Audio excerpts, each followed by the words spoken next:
This is Brian with Spacebound DIY. Today we are going to be working on a Razor electric motorcycle, the MX350. It stopped charging for us last week. No matter how long you charge it for, it just would not seem to take that charge. So just took off the side shell here. It's easy enough to do. It's, let's see, what's the size of this particular wrench? 4mm Allen wrench. It's kind of a pain to get down to some of the screws, and you'll find that out as you go through this process yourself. You'll need to push back the cowling there to get to that screw up there. But you've got, 6 screws in total for each side. You can see the battery here compared to the new battery. Nice smooth battery all the way around. This one's got a good bulge to it, so these batteries are definitely swelling. They are ready to be replaced. So we took off the one side cowling. Flip it over to take off the other. Haven't looked at this side yet. It looks like once again we've got 1, 2, 3 screws there. The 2 screws here on the top are already taken out because they were connected to that side. So I might get away with just 3 screws on this side. Not very tight, they're just a little awkward to get to. You can start these more available ones and then use your fingers to unscrew them. It's a bit easier. Make sure you don't lose any of your screws. Now these interior ones here, kind of a pain to get to. So you have to do one little twist at a time unless you have a longer Allen wrench than what I have here today.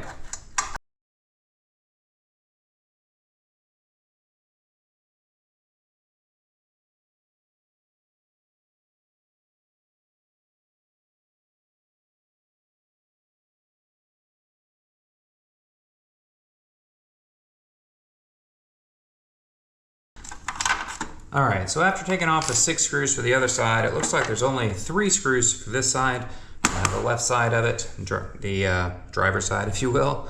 So the screw here on the bottom, and then the 2 toward the front. You can lift that up and out of the way. Now, you got a couple of things connected here.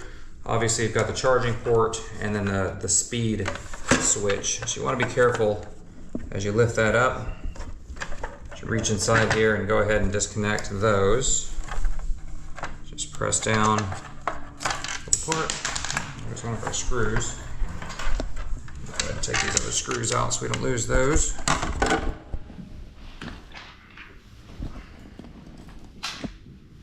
Okay, and this one looks like we're soldered in from that side. Here we go. Here's our connector. And this is for the speed selection switch. So we're going to press down on this little paddle and it pops right off. So that's the 2 halves of our clamshell. Alright, so to get our battery out, we're going to need to disconnect the harnesses. Now you've got a little zip tie there, so you want to carefully get under there without cutting any of the wires. And clip that. So now we have the thick cables here. Just press down and disconnect. And that's the only cable that needs to be disconnected from the electronic control module in order to get these batteries out. So from here we're going to pull out the 2 screws that are holding in the batteries. The electronic control module is mounted to this bracket. We should be able to slide that out of the way without actually disconnecting the module itself. Save ourselves a couple of screws.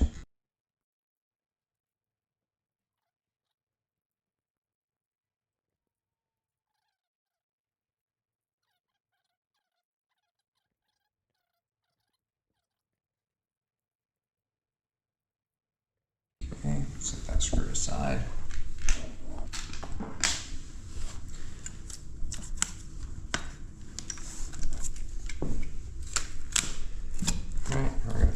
the other side.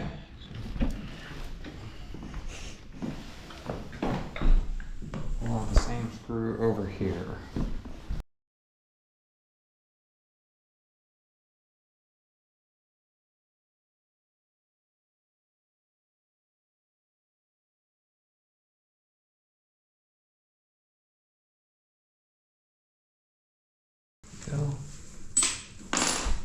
Okay, so now this is fully disconnected. Flip this over,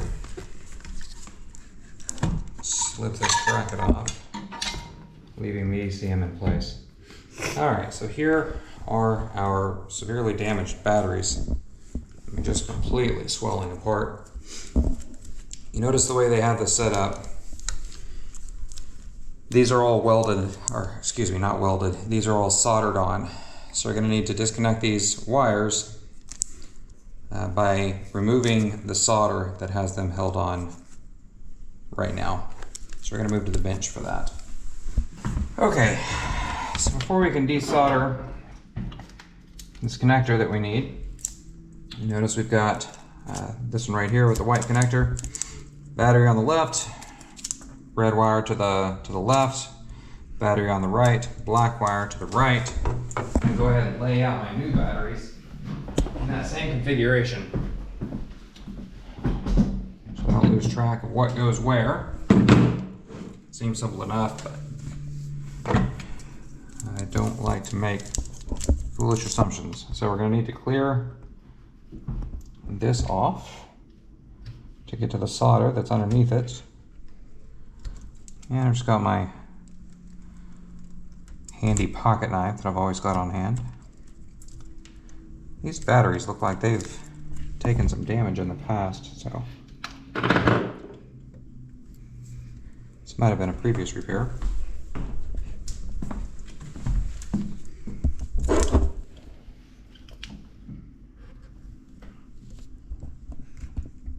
So you can take this piece off and get it out of the way.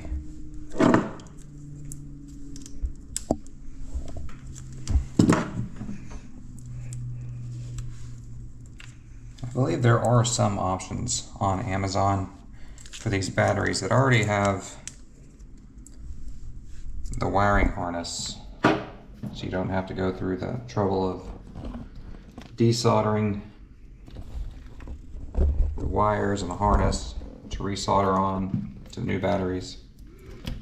And if you don't have a soldering iron, or you're not comfortable using one, then I would definitely recommend going that route instead. It's not my favorite thing to do, but I have the tools.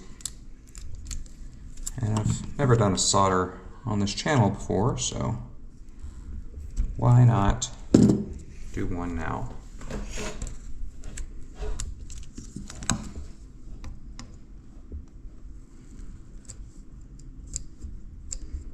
Be careful not to slice my finger in the process. Pull this out of the way.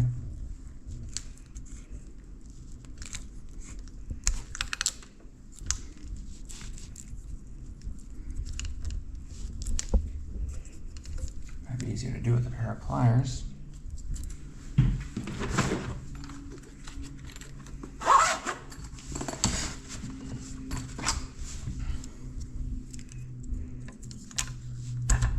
Here we go.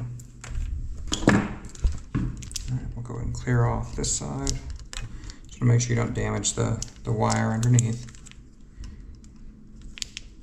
Don't stab yourself in the hand, anything like that. If you repair your own things on a regular basis, you're sure to have hurt yourself here and there.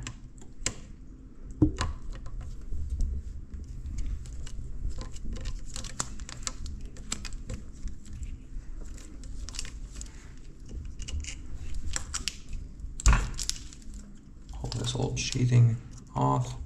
Otherwise, when I go to desolder, it's just going to melt onto it, make more of a mess.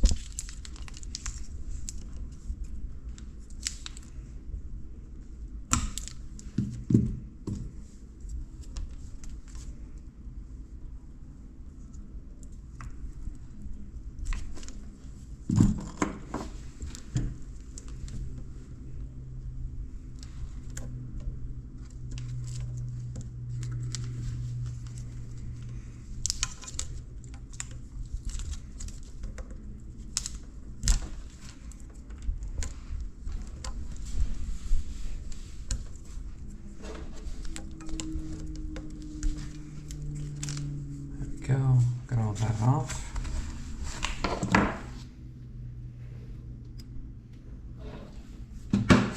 Okay, by now my soldering iron is nice and hot. I'm gonna use this little solder sucker. Push it down, push the button, pops open, and you can suck off the melted solder. So, get this nice and hot.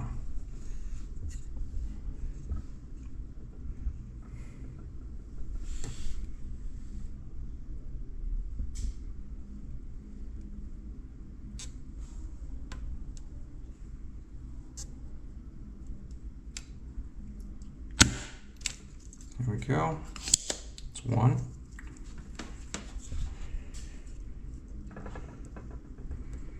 I am by no means a pro or even a novice at soldering, so I'm sure there's a lot of you watching this that are severely judging my technique, and that is quite all right. As long as I get the job done, I'm happy.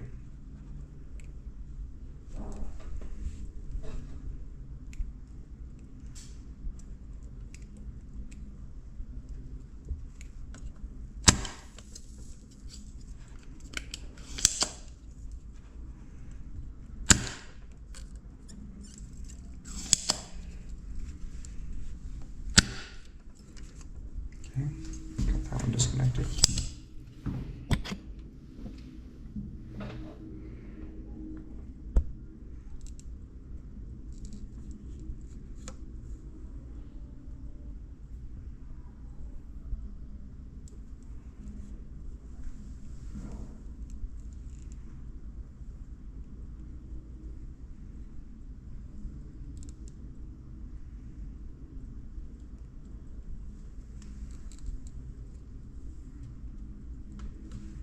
Just takes a few moments for the solder to heat up enough to melt.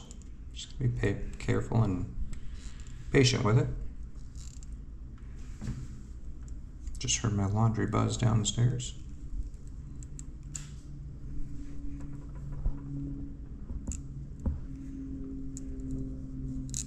And once it starts to melt,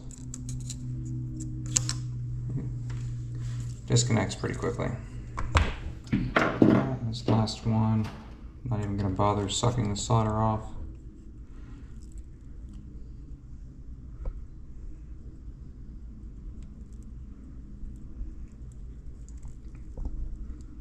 If this piece of the process looks scary to you, until you do it a little bit, you'll figure out it's really not all that bad. You can get a soldering iron kit for fairly cheap. You won't use it often, but when you do, it's exactly what you need.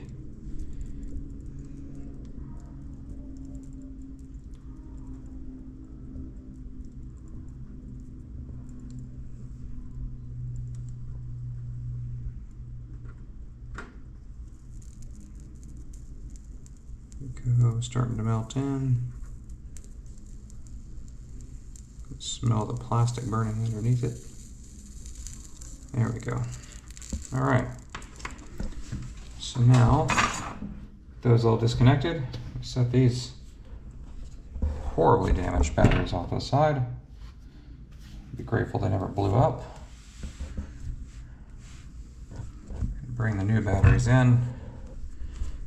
Go ahead and reattach our connections.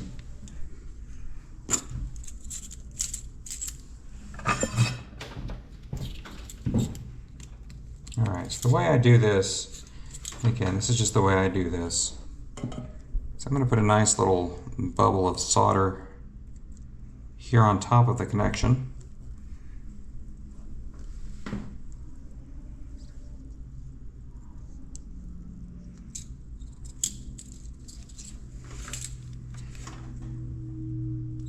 Just a little bit more there.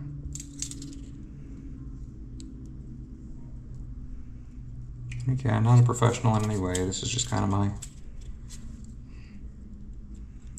novice process.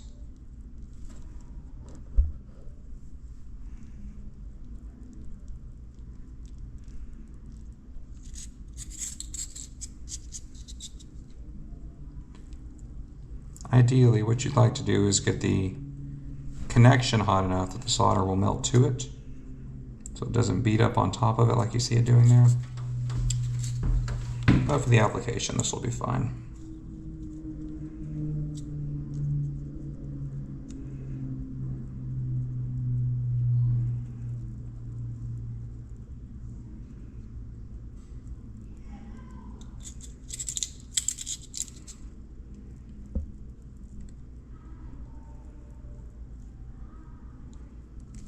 Okay.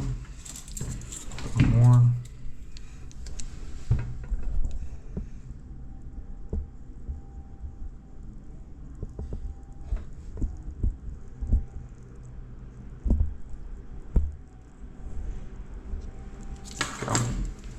Now we'll go ahead and attach the wire. So the way you want to do this is actually heat up the back side of the wire and then let that be what causes the solder underneath to melt.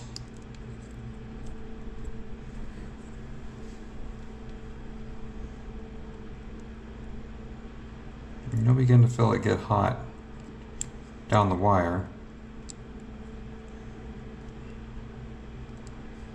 It shouldn't burn through, but you do want that molten metal to run up into your wire. Just give that a second to set. So it will flow where it's hottest.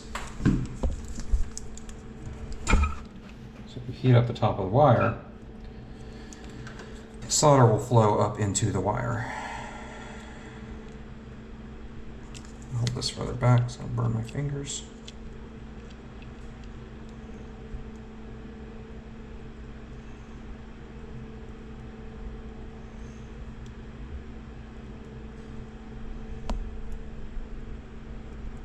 See it beginning to melt.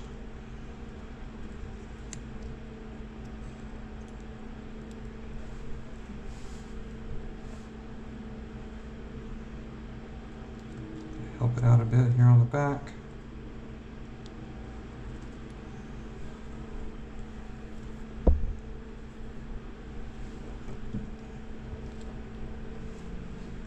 There we go.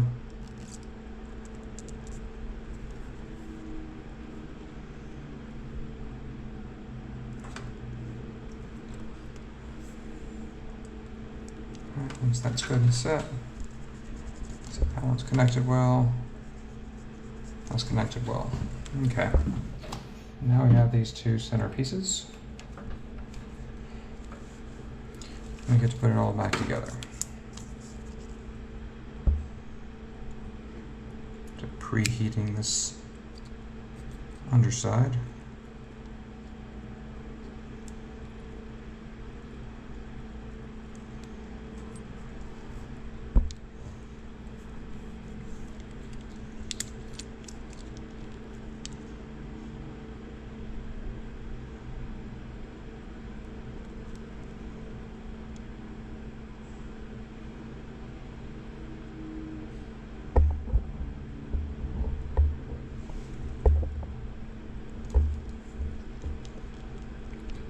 You'll see the solder get real shiny as it melts.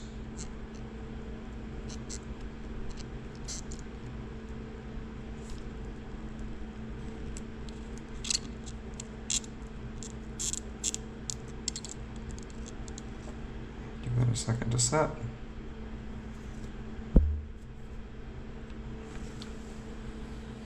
Okay, and last one. Just like before, I'm going to preheat this underside. And I'm going to start this melt down here.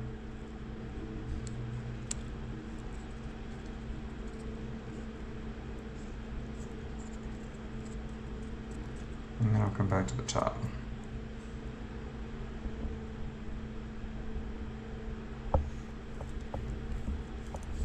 It's almost like contact glue, where you spray both sides of your material Let it get nice and tacky. And press it all together.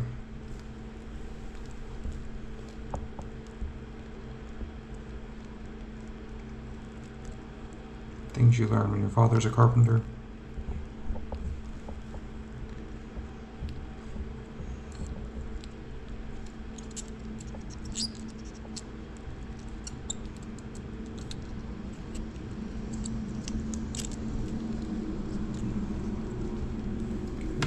Let that set.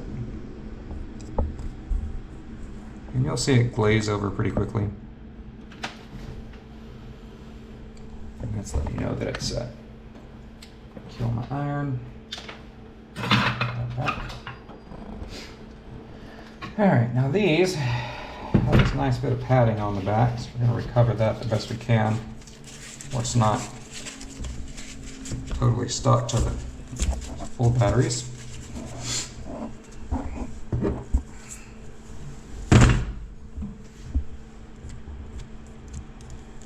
All of that's nice and secure. I'll flip these over. It would have gone about like there. We'll just set it back in just about like that. All right, let's head back over to the bike. Okay, so we're gonna set this down in here since I don't have it glued to it. I'll set this in here. Fight gravity for a moment.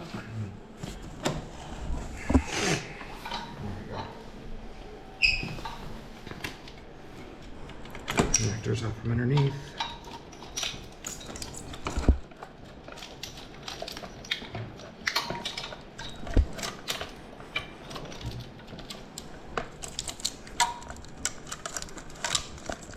A little difficult to get this frame back on with all these wires in the way, so kind of scoot those out, stretch it back over, and there we go.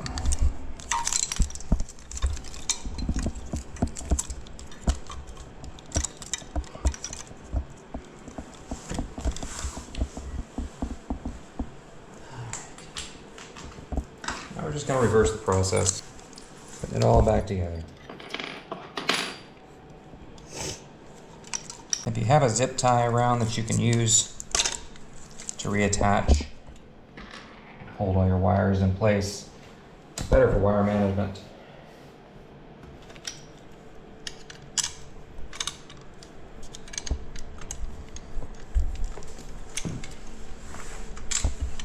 I'm only going to loosely connect here, just so I can connect the wires and see that the bike comes on, does what we expect it to do. You can see the slack underneath this bracket from where the bulging batteries that were in there before had stretched out the bracket. So again, clear evidence of how damaged those batteries were. Alright, so that's at least sat. At this point I'm going to go ahead and reconnect the power to the bike. You've got your two white cables here, the ones we just soldered on and coming off the ECM. We just got our power light clicked on up here. Just to test it before tightening everything back down.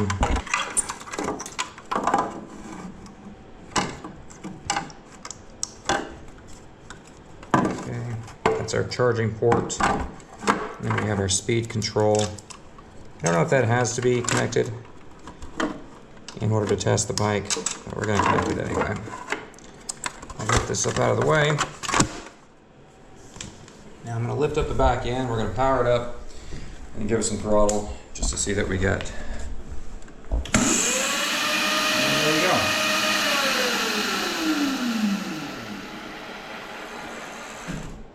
So we have a working bike again. So at this point it's really all just a matter of tightening everything back down, getting everything back to the way you started out with. It's going to take a few minutes. There's not really a point in having you watch me do all of that. You know how to put a screw back in. There's really nothing to it.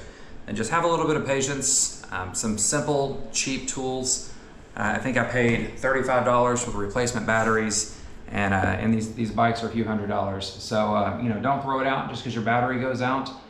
Just take a little bit of time, and you can get your kids back up and running in no time at all. So if this video helped you at all, I would really appreciate it if you would consider hitting the like button, subscribe. If you have questions, drop questions in the comments. I really like to engage with the people that watch my videos. Or if you have any recommendations for other videos, then by all means, drop those in the comments too. Again, this is Brian with Spacebound DIY. I appreciate you taking the time to watch this with me today.